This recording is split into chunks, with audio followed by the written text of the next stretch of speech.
Oi pessoal, este é o Literatura Oral, podcast de leitura comentada e de sugestões literárias. Eu sou Sabrina Siqueira, sejam muito bem-vindos. Gente, se vocês querem passar calor na vida, venham para Santa Maria. Eu tô gravando este episódio num dia de sensação térmica de mais de 40 graus. Eu tô sentindo como se fosse 50. Eu tô fazendo a leitura de partes de O Crime do Padre Amaro, de Eça de Queiroz. Hoje é a parte 5 da leitura. No último episódio, vimos que Amaro flagrou Joaneira e o cônego Dias no quarto e que Amaro deu um beijo em Amélia. Quando isso aconteceu, ele tinha acabado de sair de um almoço de aniversário, em que um padre, chamado Natário, falava que padres não têm o poder da absolvição, que isso só cabe a Deus. Aí esse padre lembra os colegas que eles são humanos, às vezes estão ouvindo as confissões empanturrados de tanto comer, às vezes estão ouvindo com dor de barriga. E isso tudo vai fazendo com que Amaro ande mais pro lado de fazer o que lhe dita o instinto mesmo, e menos pro lado de ser um padre muito convicto, coisa que ele já não era, né? Todas as ações dos padres daquela comunidade são no sentido contrário do que deveria ser. Falam mal dos pobres, admitem casos com mulheres, comem e bebem demais, usam a confissão para manipular as mulheres e tomam partido na política, chegando a mentir que tem cartas assinadas por Maria mandando que votem em determinado candidato. Já pensou? Com isso, colocando esse discurso mundano na voz de uma personagem que é padre, o padre Natário, Eça de Queiroz está colocando, parece, as duas mãos nos ombros do leitor, sacudindo o leitor e falando: pensa, criatura! Pensa se é certo que a religião, que os padres controlem tanto assim a tua vida. Pensa se precisa demasiadamente da confissão, escutada, afinal de contas, por pecadores como tu. Parece que Eça de Queiroz está sacudindo a gente e dizendo: sejam críticos, leitores, não sejam adulões desse ou daquele, não chamem político de mito, por exemplo. Quando Queiroz publica O Crime do Padre Amaro, em 1875, Portugal está passando por um período que ficou conhecido como Regeneração, que durou entre 1851 e 1890. Foi um período de estabilidade e progresso aos moldes burgueses da época. Houve modernização econômica, industrialização, reformas urbanísticas e uma reestruturação político-partidária. A geração de 70, da qual Queiroz fez parte, procurou desenvolver uma produção com o objetivo de refletir sobre os rumos da sociedade portuguesa. E a temática da religião em Portugal foi uma das mais debatidas por Eça. Então, te inscreve no canal, deixa teu like e vamos à leitura!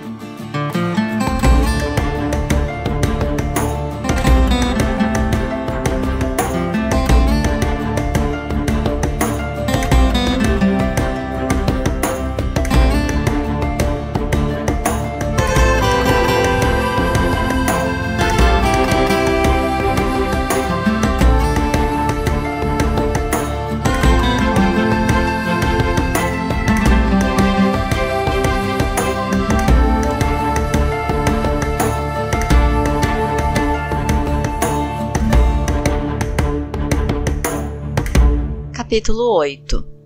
O Padre Amaro voltara para casa aterrado. E agora, dizia ele, encostado ao canto da janela, sentindo o coração encolhido.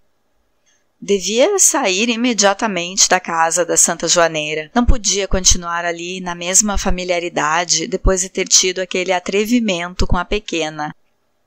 Que ela não ficara muito indignada, apenas atordoada. Contivera, talvez, o respeito eclesiástico, a delicadeza para com o hóspede, a atenção para com o amigo do cônego. Mas podia contar à mãe, ao escrevente, que escândalo! E via o senhor Chantre, trançando a perna e fitando, que era a sua atitude de repreensão. Dizer-lhe com pompa: são esses desregramentos que desonram o sacerdócio. Não se comportaria de outro modo um sátiro no Monte Olimpo.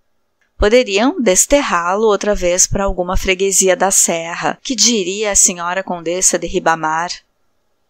E depois, se persistisse em vê-la na intimidade, ter constantemente presentes aqueles olhos negros, o sorriso cálido que lhe fazia uma covinha no queixo, a curva daquele peito, a sua paixão, crescendo surdamente, irritada a toda hora, recalcada para dentro, torná-lo-ia doido, podia fazer alguma asneira. Decidiu-se então a ir falar ao cônego Dias.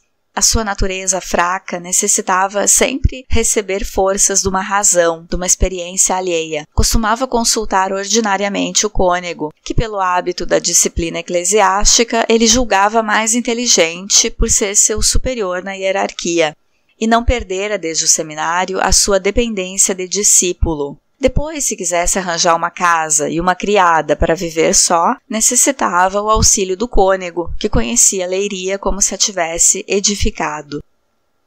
Encontrou-o na sala de jantar, e o cônego sentado numa cadeira de braços, com o capote pelos ombros, os pés embrulhados num cobertor, amodorrado no calor do lume, com o breviário sobre os joelhos, dormitava. Na dobra do cobertor, a trigueira, estirada, dormitava como ele.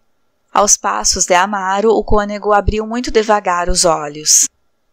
Amaro, sentado ao pé dele, remexia devagar o brasido.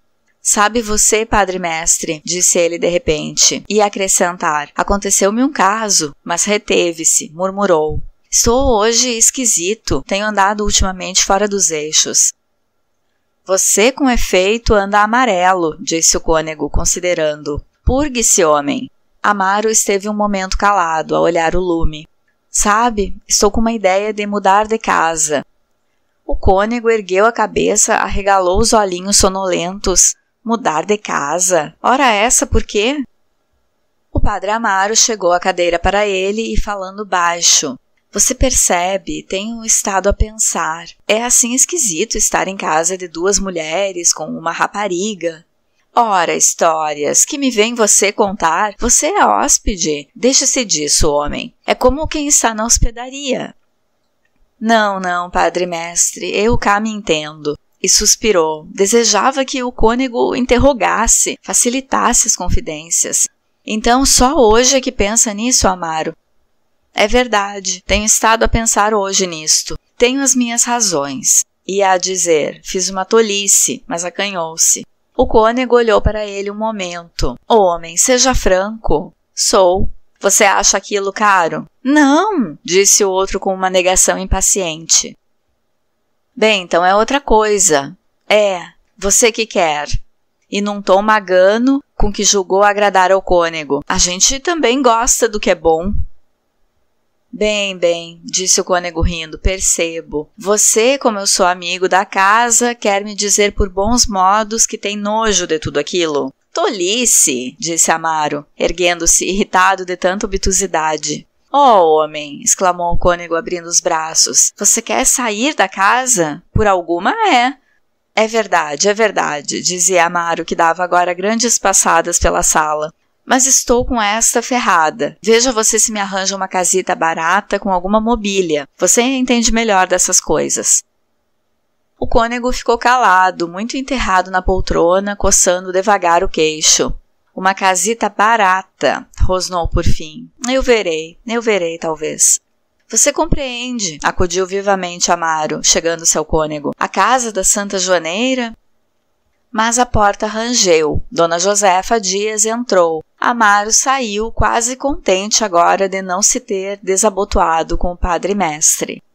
O cônego ficou ainda ao pé do lume, ruminando. Aquela resolução de Amaro de deixar a casa da Santa Joaneira era bem-vinda. Quando ele o trouxera de hóspede para a Rua da Misericórdia, combinara com a Santa Joaneira diminuir-lhe a mesada que havia anos lhe dava, regularmente no dia 30. Mas arrependeu-se logo. A Santa Joaneira, se não tinha hóspede, dormia só no primeiro andar. O cônego podia, então, saborear livremente os carinhos da sua velhota. E Amélia, na sua alcova, em cima, era alheia a esse conchegozinho.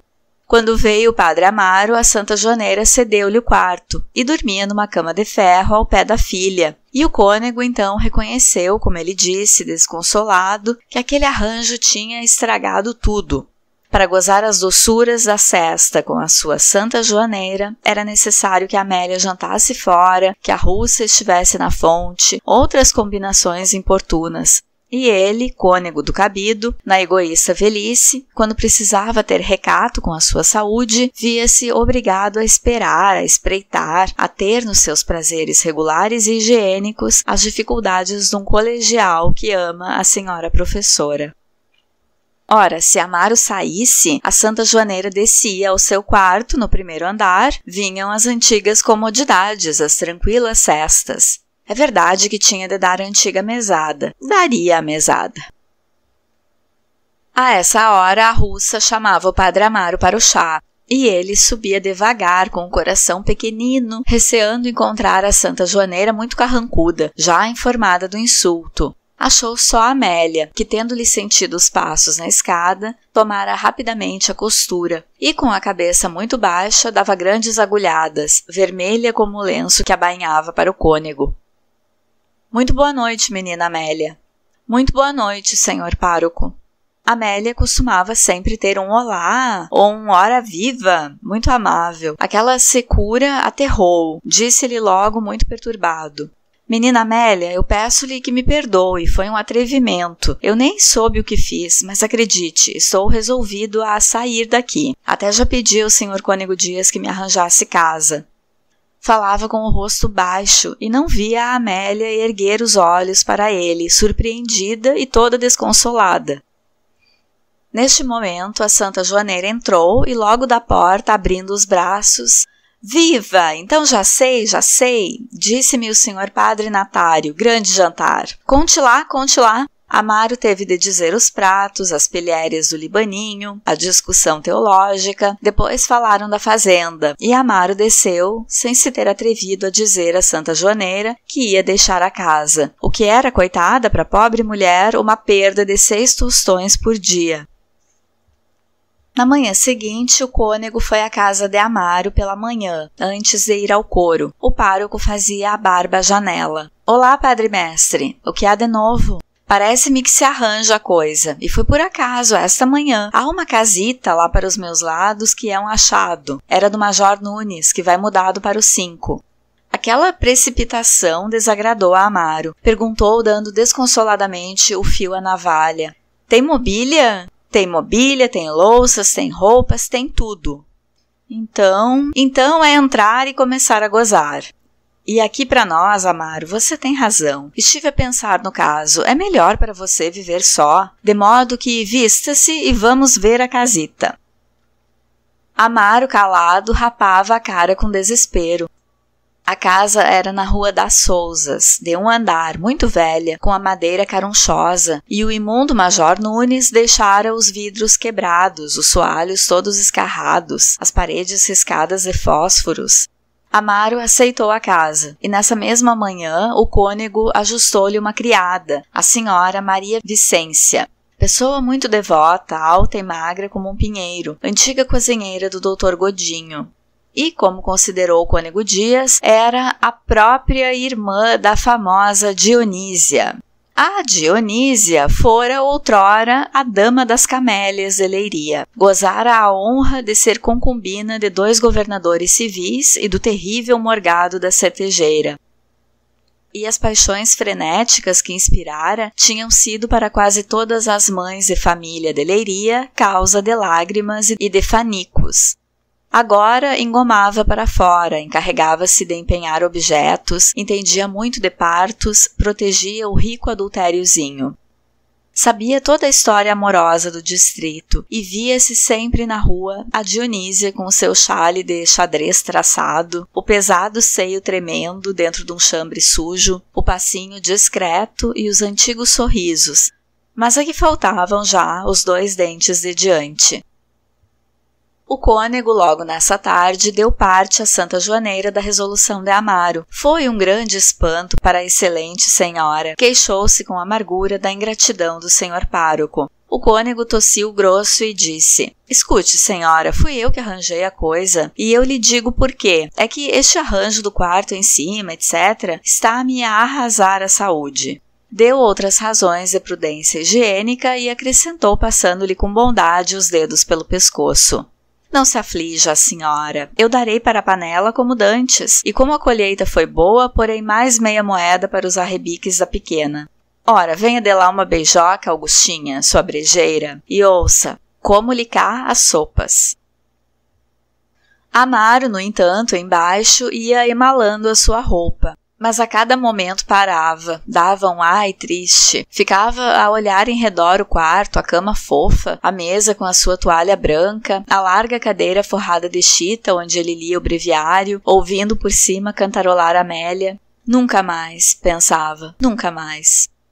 Adeus às boas manhãs passadas ao pé dela, vendo-a costurar. Adeus às alegres sobremesas que se prolongavam à luz do candeeiro. Adeus os chás ao pé da braseira, quando o vento uivava fora e cantavam as frias goteiras. Tudo tinha acabado. A Santa Joaneira e o cônego apareceram então à porta do quarto. O cônego resplandecia, e a Santa Joaneira disse, muito magoada, já sei, seu ingrato. É verdade, minha senhora, fez Amaro, encolhendo os ombros tristemente, mas há razões, eu sinto. Olhe, senhor pároco, disse a Santa Joaneira, não se ofenda com o que lhe vou dizer, mas eu já lhe queria como filho, e levou o lenço aos olhos. Tolices, exclamou o cônego, pois então ele não pode vir aqui em amizade, passar as noites para o cavaco, tomar o seu café? O homem não vai para o Brasil, senhora. E continuando a arrumar a sua roupa, o pároco desesperava-se agora contra a resolução que tomara. A pequena evidentemente não tinha aberto o bico. Para que sairia então daquela casa tão barata, tão confortável, tão amiga? E odiava o cônego pelo seu zelo tão precipitado. O jantar foi triste. Amélia, de certo para explicar a sua palidez, queixava-se de dores na cabeça. Ao café, o cônego quis a sua dose de música, e Amélia, ou maquinalmente, ou com intenção, disse a canção querida. Ai, adeus, acabaram-se os dias, que ditoso vivi a teu lado, soa a hora, o momento fadado, é forçoso deixar-te partir. Então, aquela chorosa melodia repassada das tristezas da separação, Amaro sentiu-se tão perturbado que teve de se erguer bruscamente, ir encostar o rosto à vidraça, esconder as 2 lágrimas que irreprimivelmente lhe saltavam das pálpebras. Os dedos de Amélia embrulhavam-se também no teclado, até a mesma Santa Joaneira disse: "Ó, filha, toca outra coisa, credo." Mas o cônego, erguendo-se pesadamente, "Pois, senhores, vão sendo horas. Vamos lá, Amaro, eu vou consigo até a Rua das Sousas." Amaro tentou gracejar. Amélia, muito branca, mordia o beicinho.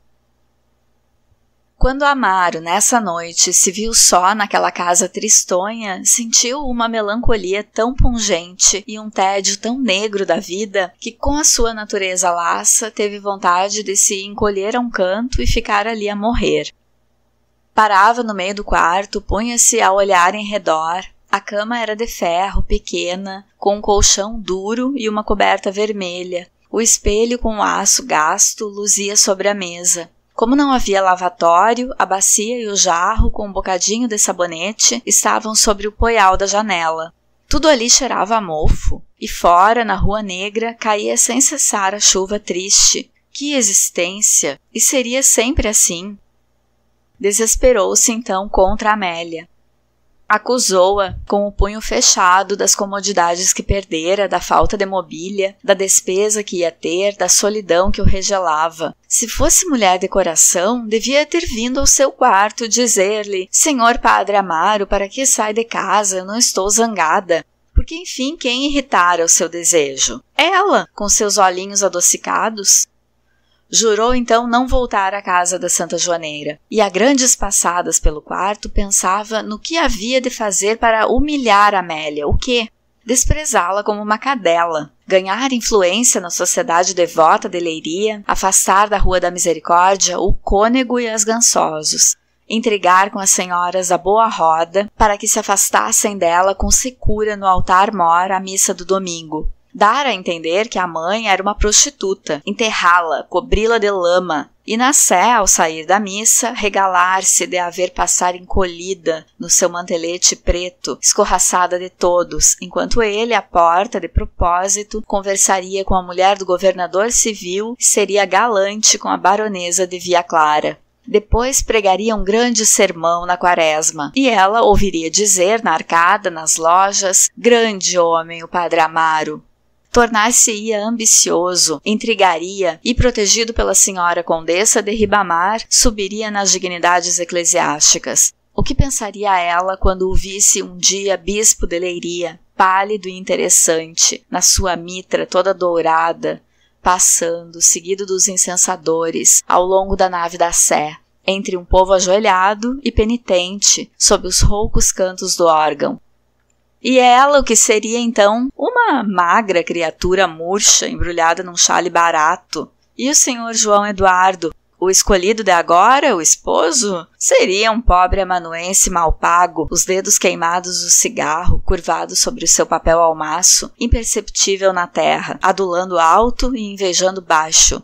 E ele, bispo, na vasta escadaria hierárquica que sobe até o céu. Na igreja ao lado bateram devagar 10 horas. Que faria ela aquela hora? Pensava. Costurava de certo, na sala de jantar. Estava o escrevente, jogavam a bisca, riam. Ela roçava-lhe talvez com o pé, no escuro, debaixo da mesa. Recordou o seu pé, o bocadinho da meia que vira quando ela saltava as lamas na quinta. E essa curiosidade inflamada subia pela curva da perna até o seio, percorrendo belezas que suspeitava. O que ele gostava daquela maldita, e era impossível obtê-la, e todo homem feio e estúpido podia ir à Rua da Misericórdia, pedi-la à mãe, vir à sé, dizer-lhe: Senhor pároco, case-me com essa mulher, e beijar, sob a proteção da igreja e do Estado, aqueles braços e aquele peito. Ele não, era padre, fora aquela infernal pega da Marquesa de Alegros. Abominava então todo o mundo secular, por lhe ter perdido para sempre os privilégios, e como o sacerdócio excluía da participação nos prazeres humanos e sociais, refugiava-se em compensação na ideia da superioridade espiritual que lhe dava sobre os homens.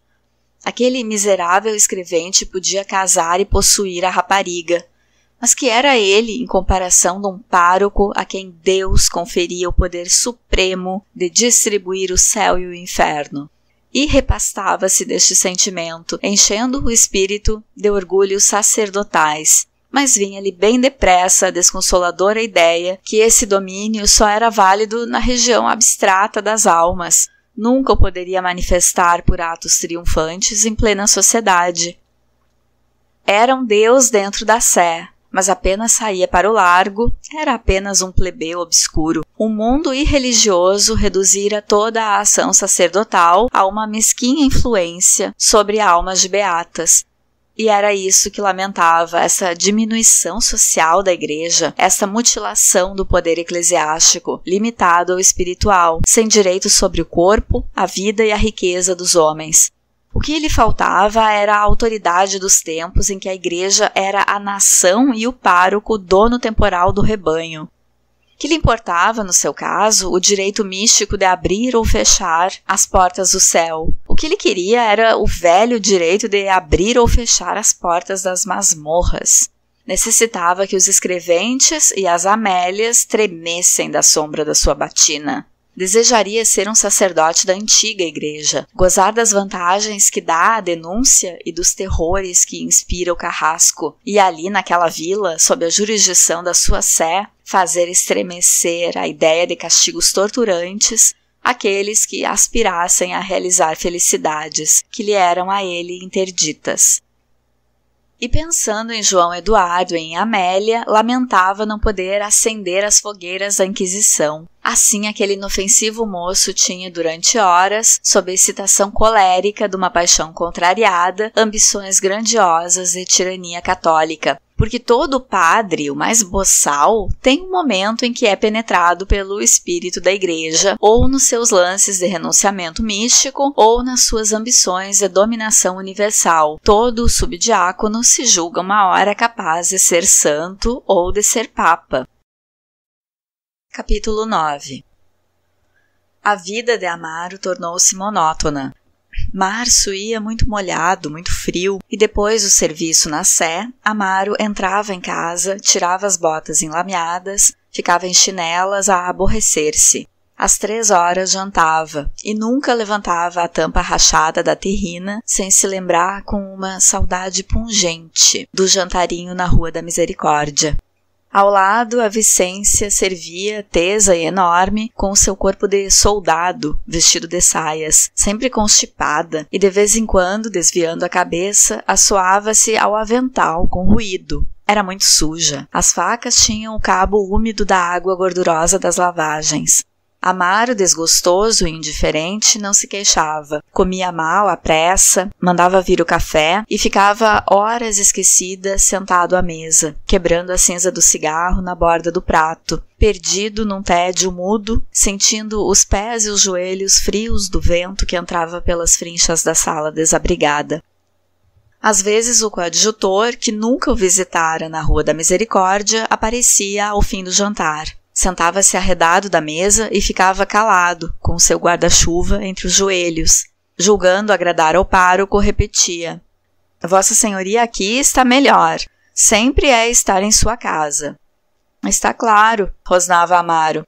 Em princípio, para consolar o seu despeito, dizia ligeiramente mal da Santa Joaneira, provocando, animando o coadjutor, que era de Leiria, a contar os escândalos da Rua da Misericórdia. O coadjutor, por servilismo, tinha sorrisos mudos, repassados de perfídia. Ali há podres, hein? Dizia o pároco. O outro encolhia os ombros, com as mãos muito espalmadas ao pé das orelhas, numa expressão de malícia, mas não pronunciava um som, receando que as suas palavras repetidas escandalizassem o senhor cônego. Ficavam então soturnos, trocando a espaços frases moles. Um batizado que havia, o que dissera o cônego Campos.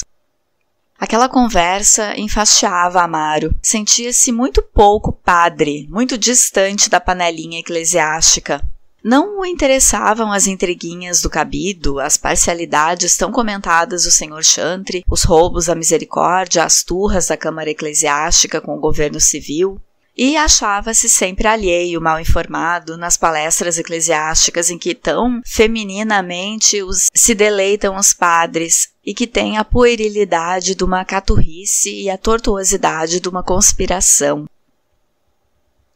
Era aquela a pior hora da noite, quando ficava só. Procurava ler, mas os livros enfastiavam-no. Desabituado da leitura, não compreendia o sentido. Ia olhar a vidraça. A noite estava tenebrosa. Quando acabaria aquela vida? Acendia o cigarro e do lavatório para a janela recomeçava os seus passeios, com as mãos atrás das costas. Deitava-se sem rezar às vezes, e não tinha escrúpulos. Julgava que ter renunciado a Amélia era já uma penitência. Não necessitava cansar-se a ler orações no livro. Celebrara o seu sacrifício. Sentia-se vagamente quite com o céu. E continuava a viver só. O cônego nunca vinha à Rua das Sousas, porque, dizia, era casa que só o entrar nela até lhe agoniava o estômago. E Amaro, cada dia mais amuado, não voltara à casa da Santa Joaneira. Escandalizara-se muito que ela não lhe tivesse mandado pedir para ir às partidas à sexta-feira, atribuir a desfeita a hostilidade de Amélia, e mesmo para a não ver, trocara com o padre Silveira a missa do meio-dia, onde ela costumava ir, e dizia das 9 horas, furioso com aquele novo sacrifício.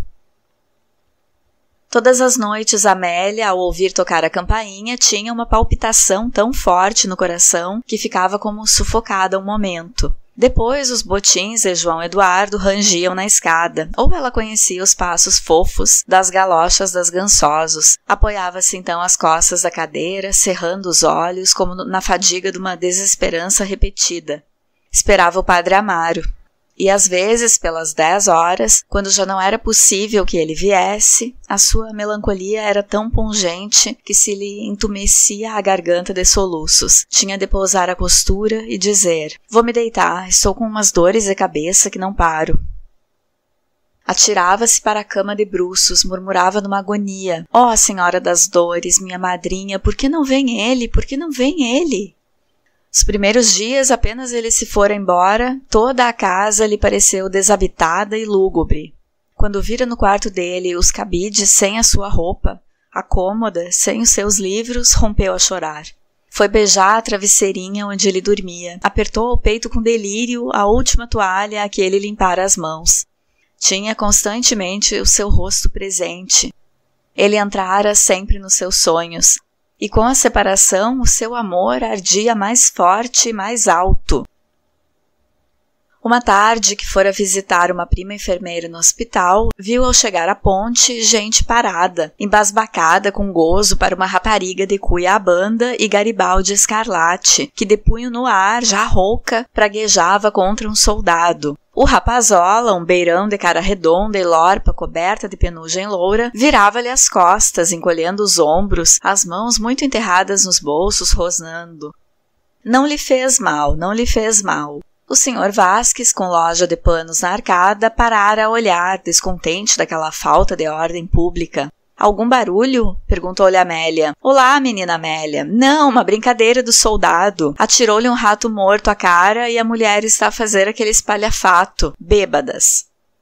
Mas a rapariga de Garibaldi Vermelho voltara-se e Amélia, aterrada, reconheceu a Joaninha Gomes, sua amiga da mestra, que fora amante do padre Abílio. O padre fora suspenso, deixara. Ela partira para Pombal, depois para o Porto. De miséria em miséria, voltara à Leiria. E aí vivia em alguma viela ao pé do quartel, entisicando, gasta por todo um regimento. Que exemplo, santo Deus, que exemplo!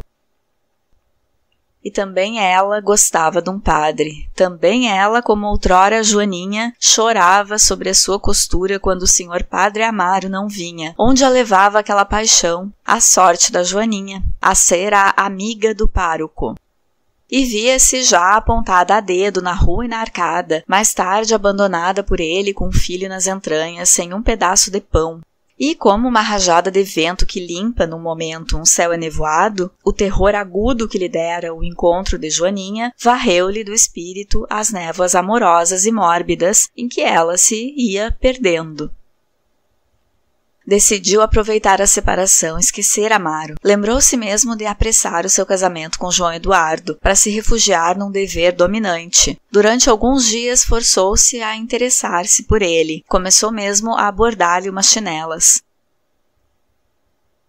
Mas, pouco a pouco, a ideia má, que atacada, se encolhera e se fingira de morta, principiou lentamente a desenroscar-se, a subir, a invadi-la.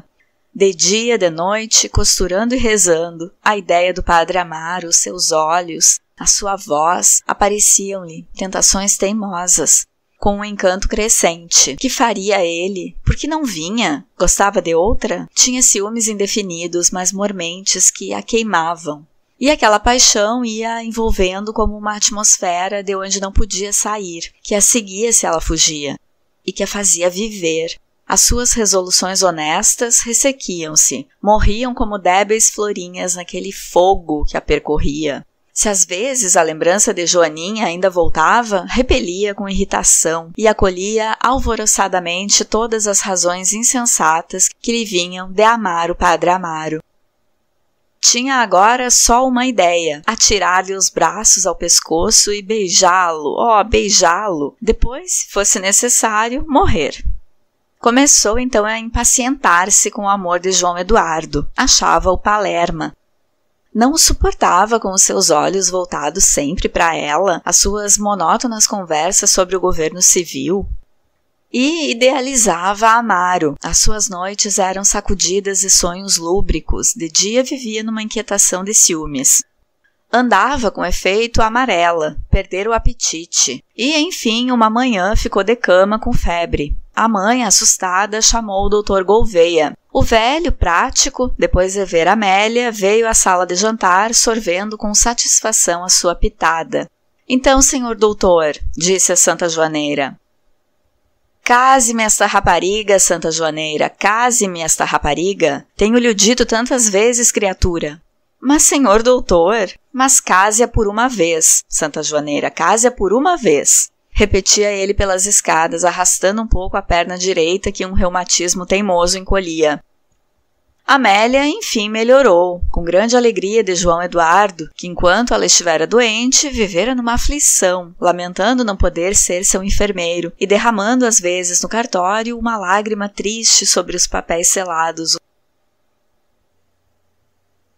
No domingo seguinte, à missa das 9 horas na Sé, Amaro, ao subir para o altar, entre as devotas que se arredavam, viu de relance Amélia ao pé da mãe, com seu vestido de seda preta de largos folhos. Cerrou um momento os olhos e mal podia sustentar o cálice com as mãos trêmulas. Quando, depois de resmungar o evangelho, Amaro fez uma cruz sobre o missal, se persignou e se voltou para a igreja, a mulher do Carlos, a botica, disse baixo a Amélia que o senhor pároco estava tão amarelo que devia ter alguma dor. Amélia não respondeu, curvada sobre o livro, com todo o sangue nas faces, e durante a missa, sentada sobre os calcanhares, absorta, a face banhada num êxtase baboso, gozou a sua presença, as suas mãos magras erguendo a hóstia, a sua cabeça bem feita, curvando-se na adoração ritual. Uma doçura corria-lhe na pele quando a voz dele, apressada, dizia mais alto algum latim. À saída da missa, começara a chover, e Amélia e a mãe, à porta com outras senhoras, esperavam uma aberta. Olá, por aqui, disse de repente Amaro, chegando-se muito branco. Estamos à espera que passe a chuva, senhor pároco, disse a Santa Joaneira voltando-se, e imediatamente, muito repreensiva, e por que não tem aparecido, senhor pároco? Realmente, que lhe fizemos nós? Credo, até dá que falar.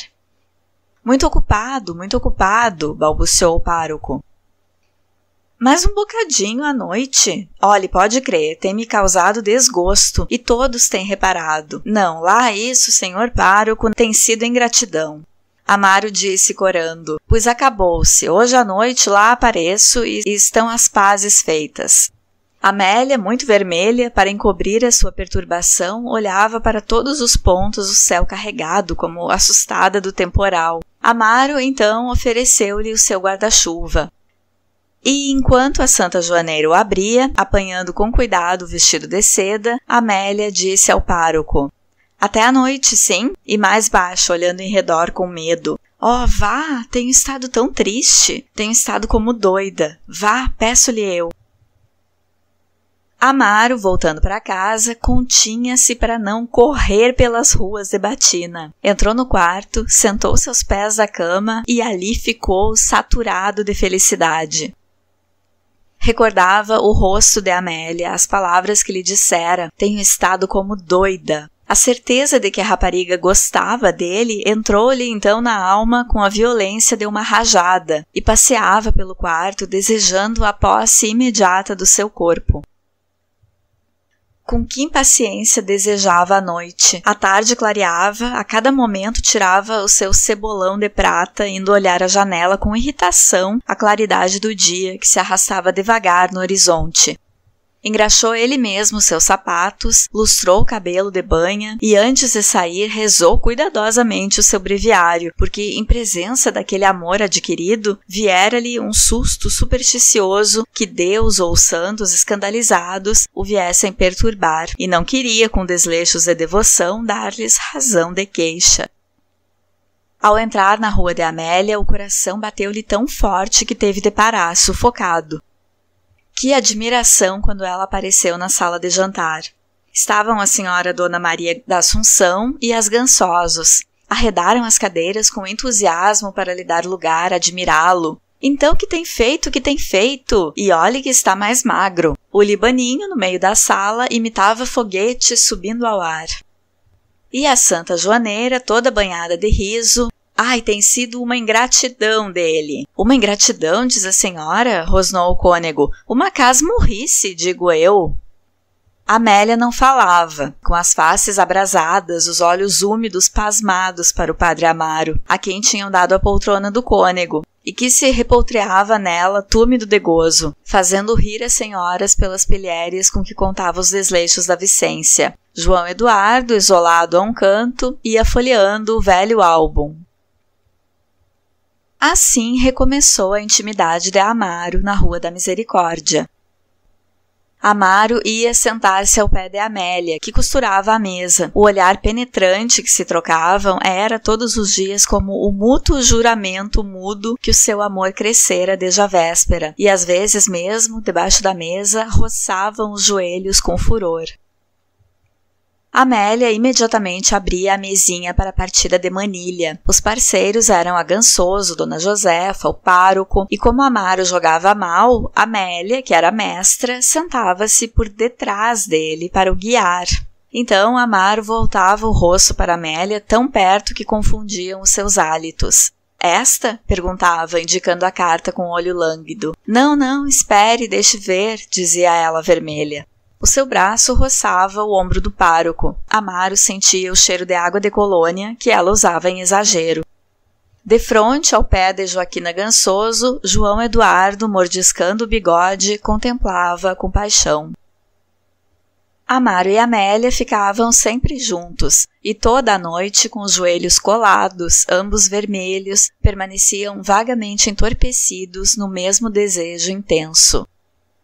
Amaro saía sempre de casa da Santa Joaneira mais apaixonado por Amélia. Ia pela rua devagar, ruminando com gozo a sensação deliciosa que lhe dava aquele amor. Os certos olhares dela, o arfar desejoso do seu peito, os contatos lascivos dos joelhos e das mãos. Em casa despia-se depressa, porque gostava de pensar nela às escuras, atabafado nos cobertores. E ia percorrendo em imaginação, uma a uma, as provas sucessivas que ela lhe dera do seu amor, como quem vai aspirando uma e outra flor, até que ficava como embriagado de orgulho. Era a rapariga mais bonita da cidade, e escolheram a ele padre, o eterno excluído dos sonhos femininos, o ser melancólico e neutro, que ronda como um ser suspeito à beira do sentimento. A sua paixão misturava-se então um reconhecimento por ela, e com as pálpebras cerradas murmurava: tão boa, coitadinha, tão boa. Mas na sua paixão havia às vezes grandes impaciências. Quando tinha estado durante 3 horas da noite recebendo o seu olhar, absorvendo a voluptuosidade que se exalava de todos os seus movimentos, ficava tão carregado de desejos que necessitava conter-se para não fazer um disparate ali mesmo na sala, ao pé da mãe. Mas depois, em casa, só torcia os braços de desespero. Queria ali, de repente, oferecendo-se ao seu desejo. Fazia então combinações. Escrever-lhe-ia, arranjariam uma casinha discreta para se amarem. Planearia um passeio a alguma quinta, mas todos aqueles meios lhe pareciam incompletos e perigosos ao recordar o olhar finório da irmã do cônego, as Gansosos tão mexeriqueiras. E diante daquelas dificuldades que se erguiam como as muralhas sucessivas de uma cidadela, voltavam as antigas lamentações. Não ser livre, não poder entrar claramente naquela casa, pedi-la à mãe, possuí-la sem pecado, comodamente. Por que o tinham feito padre? Fora a velha pega da Marquesa de Alegros, ele não abdicava voluntariamente a virilidade do seu peito. Tinham-no impelido para o sacerdócio como um boi para o curral. Então, passeando excitado pelo quarto, levava as suas acusações mais longe, contra o celibato e a igreja. Por que proibia a ela aos seus sacerdotes, homens vivendo entre homens, a satisfação mais natural que até têm os animais? Quem imagina que desde que um velho bispo diz serás casto a um homem novo e forte, o seu sangue vai subitamente esfriar-se, e que uma palavra latina, acedo, dita a tremer pelo seminarista assustado, será o bastante para conter para sempre a rebelião formidável do corpo? E quem foi que inventou isso? Um concílio de bispos decrépitos, vindos do fundo dos seus claustros, da paz das suas escolas, mirrados como pergaminhos, inúteis como eunucos. Que sabiam eles da natureza e das suas tentações? que viessem ali 2, 3 horas ao pé da Améliazinha e veriam sob a sua capa de santidade começar a revoltar-se-lhe o desejo. Tudo se ilude e se evita, menos o amor. E se ele é fatal, por que impediram então que o padre o sinta, o realize com pureza e com dignidade? É melhor talvez que o vá procurar pelas vielas obscenas? Porque a carne é fraca. A carne. Punha-se então a pensar nos 3 inimigos da alma, mundo, diabo e carne, e apareciam à sua imaginação em 3 figuras vivas, uma mulher muito formosa, uma figura negra de olhos de brasa e pé de cabra, e o mundo, coisa vaga e maravilhosa, riquezas, cavalos, palacetes, de que lhe parecia uma personificação suficiente o senhor conde de Ribamar. Mas que mal tinham feito eles à sua alma? O diabo nunca o vira. A mulher formosa amava-o e era a única consolação da sua existência. E do mundo, do senhor conde, só recebera proteção, benevolência, tocantes apertos de mão.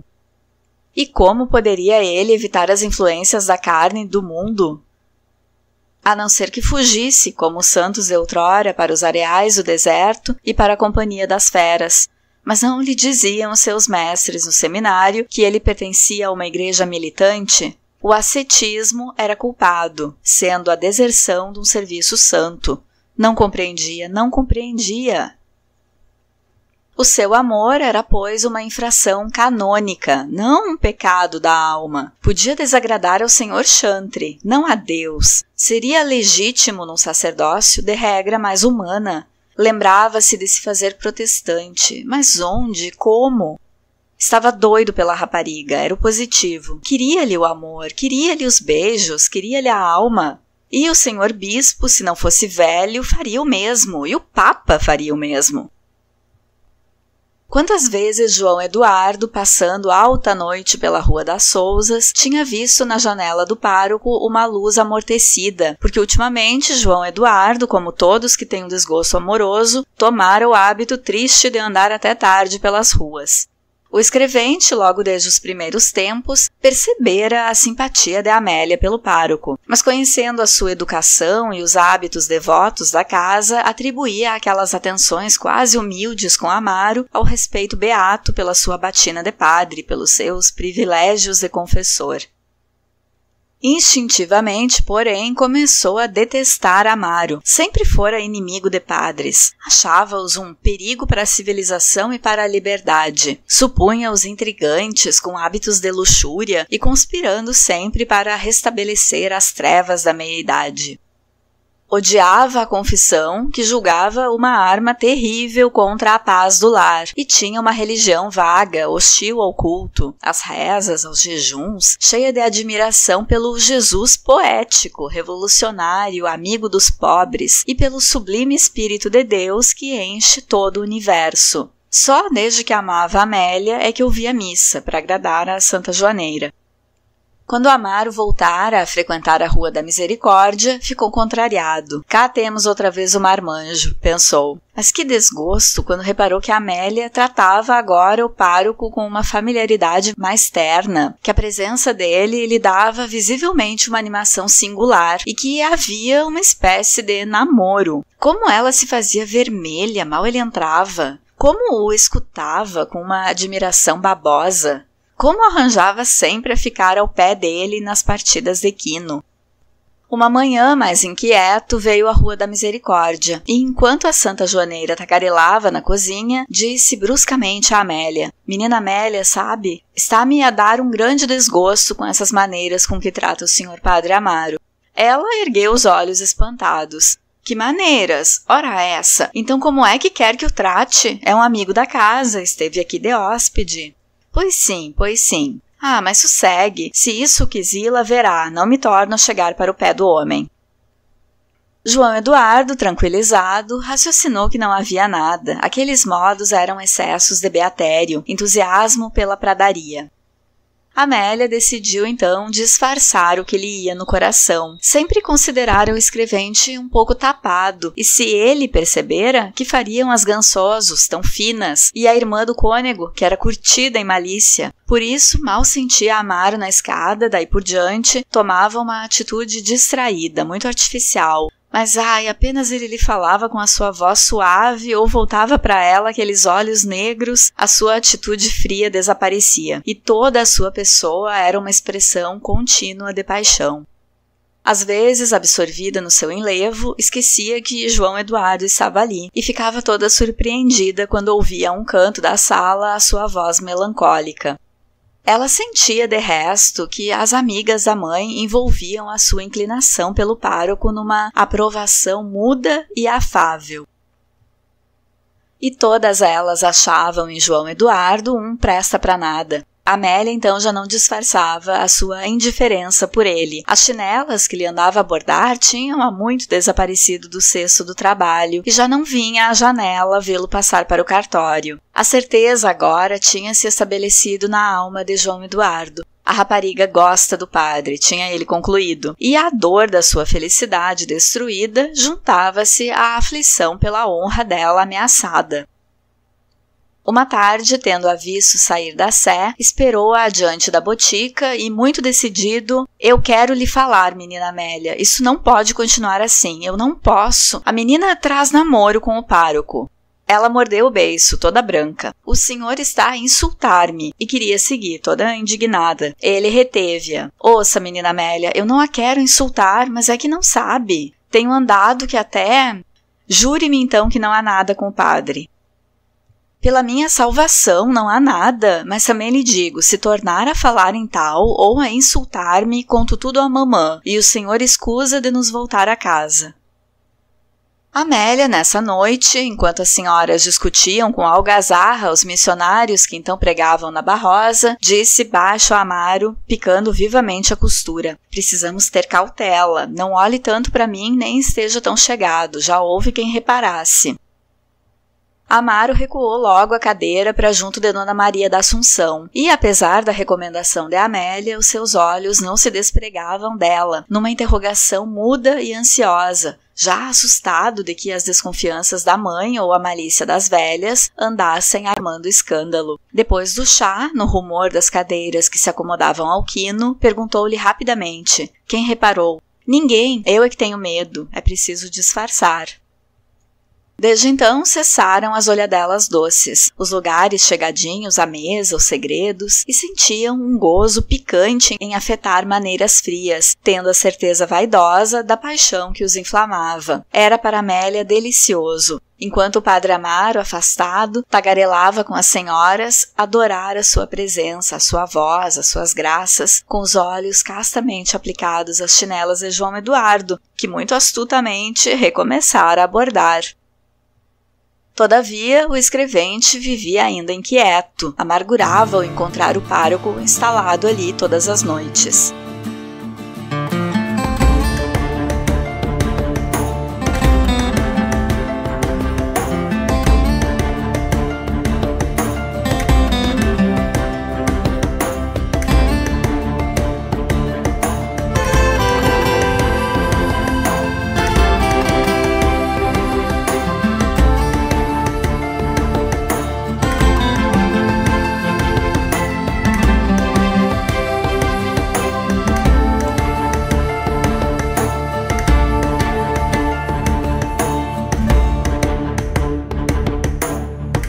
Na leitura de hoje, Amaro está preocupado que Amélia conte do beijo e que ele seja repreendido. Pede ao cônego que arranje uma casa e, para surpresa dele, a casa está arrumada no dia seguinte. É que Dias estava incomodado porque preferia a Joaneira dormindo no quarto do primeiro andar, que ficava mais fácil dele entrar sem ser visto por Amélia e pela empregada delas. E a mulher tinha cedido esse quarto ao inquilino.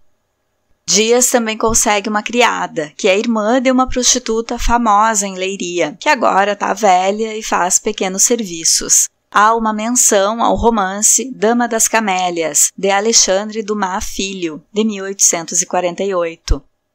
A protagonista desse romance é uma cortesã ou uma prostituta de luxo. E esse romance inspirou muitas obras. Lembra que eu comentei que na época que Eça de Queiroz começa a escrever, está acontecendo uma troca cultural intensa entre Portugal e outros países europeus? Com isso, entram em Portugal obras literárias de outros países, e Queiroz foi influenciado pelos franceses. Quando Amaro pensa que nunca mais terá o conforto de morar junto de Amélia, quando ele está arrumando a mala e repete nunca mais, também lembrei do estribilho do poema O Corvo, de Edgar Allan Poe. Pode ter sido outra influência para Queiroz. Amaro fica triste com a prontidão do outro em arrumar novo endereço para ele, até porque a nova casa é uma espelunca. E novamente se revolta contra Amélia. Queria que ela tivesse deixado claro que não tinha se ofendido com o beijo. Com isso, a gente vê a dificuldade da personagem Amaro em admitir quando tem culpa. E a infantilidade de Amaro, pensando em como que pode humilhar a menina e fazer inveja. O capítulo 8 mostra uma certa infantilidade de Amaro. Primeiro, o narrador conta que ele mantém uma atitude de discípulo, em pedir conselhos e em julgar dias mais inteligente, só por estar superior na hierarquia eclesiástica. Depois, fica embaraçado em contar que beijou Amélia para o padre que ele mesmo viu no quarto da mãe dela. Quando a joaneira pergunta como foi o jantar de aniversário, Amaro não se limita a dizer quais foram os pratos, mas conta até sobre a discussão teológica que teve com Natário, um assunto que não deveria ter saído dali, porque expõe a falta de fé dos párocos. E por fim, a tolice dele em querer se exibir como bispo, achando que vai fazer ciúme para Amélia se ascender na carreira eclesiástica. A descrição da infantilidade de Amaro está aqui para mostrar ao leitor como ele não é nenhum demônio maquiavélico, como ele sente a vida bem de acordo com um menino da idade dele, com as inseguranças naturais da idade, com a necessidade de ter exemplos para seguir, e que as coisas que acontecem a partir daqui podem não ter sido somente culpa de Amaro, ou somente maldade dele, que afinal de contas está seguindo seus instintos. Essa descrição nos ajuda a entender a personalidade do protagonista, que é um jovem regular, não muito diferente dos demais, com os desejos iguais aos dos homens jovens que não se tornaram padres. Com isso, fica a sugestão de que o que vai acontecer pode não ser culpa somente de Amaro, esse crime do qual nos fala o título, mas culpa de todo um entorno, de como era a vida ali e do que era permitido naquela comunidade entre os pares de Amaro. Mas tem pelo menos um aspecto da culpa de Amaro que já está aparecendo, que é atribuir a culpa de estar apaixonado a Amélia, como se ela provocasse racionalmente o inocente padre.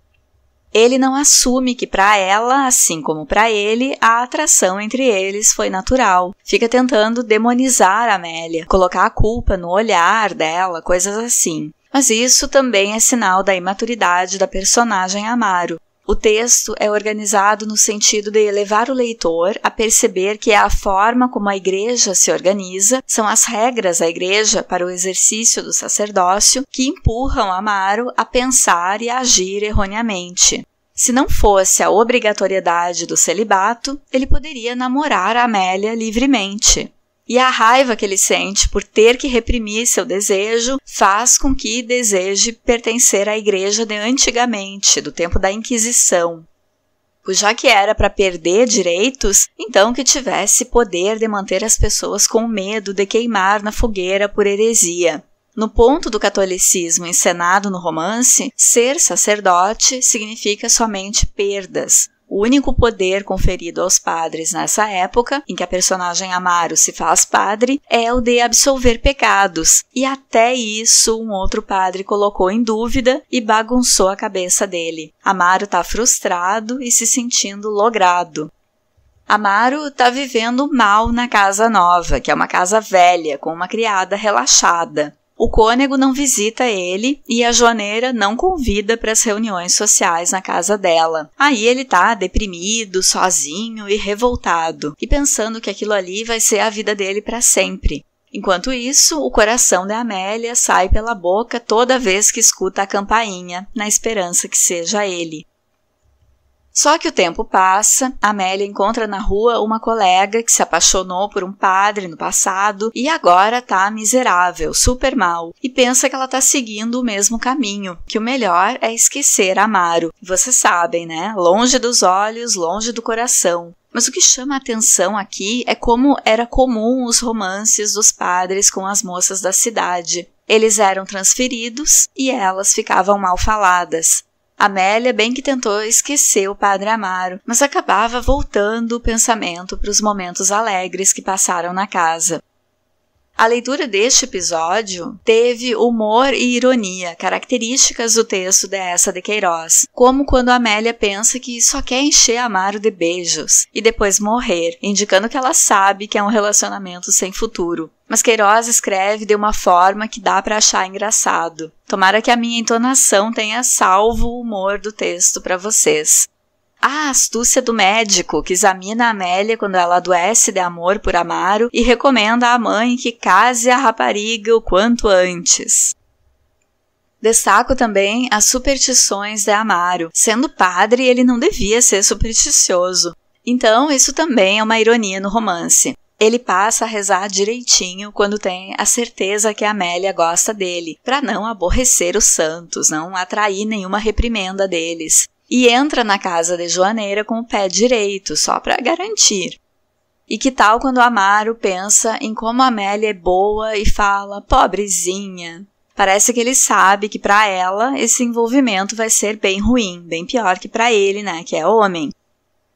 Eu tô solidária a Amaro quando ele diz que foi impelido para o sacerdócio como um boi ao curral. Essa parte do romance é importante, porque é uma crítica explícita à insensatez do celibato. Amaro diz como pode que alguém acredite que a ordenação, as palavras do bispo, possam conter todo o impulso da natureza de homens jovens. Como é possível que alguém acredite? Parece que são lançados a uma vida de hipocrisia, em que só não podem ter uma relação abertamente, mas que todo mundo sabe que vão procurar mulheres em vielas ou se envolver às escondidas com as beatas. E no romance, aquela sociedade parece saber disso e fazer vista grossa. Amélia sente que as amigas da mãe fazem gosto do clima entre ela e Amaro, parece que protegem e incentivam. É bem bacana a constatação de Amaro de que seu pecado é uma infração canônica, não um pecado da alma, no sentido de que é uma infração imposta a homens que não vivem o que ele vive e que os jovens padres vivem. São regras impostas por autoridades da igreja há muito afastados da vida mundana e que colocam eles para viver no meio da comunidade e agir como se fossem santos. Amaro tem o entendimento de que, diante de Deus, seguir o que é natural não teria como ser pecado. Essa discussão proposta por Eça de Queiroz é muito interessante e, incrivelmente, é um assunto tabu até hoje. Muito pouco mudou nessa burocracia da igreja desde o lançamento desse romance, se é que mudou alguma coisa. As personagens Amaro e Amélia, nesse ponto do romance, são vítimas de uma organização hipócrita e perversa da religião. Em contrapartida, a personagem João Eduardo é lúcida quanto ao que acontece na vida secreta dos padres e segue uma religiosidade que me parece mais próxima do ideal, que dispensa a ida ao culto, mas admira a atitude revolucionária de Jesus enquanto amigo dos pobres. É dessa religiosidade crítica que o mundo precisa. João Eduardo é acusado pelas beatas de não ser suficientemente católico, no sentido de ser devoto, mas é a personagem mais cristã do romance, muito mais que os padres e as carolas. Por hoje, fico por aqui. No próximo episódio, continua a leitura comentada de O Crime do Padre Amaro, de Eça de Queiroz. Fiquem bem, usem máscara e até o próximo!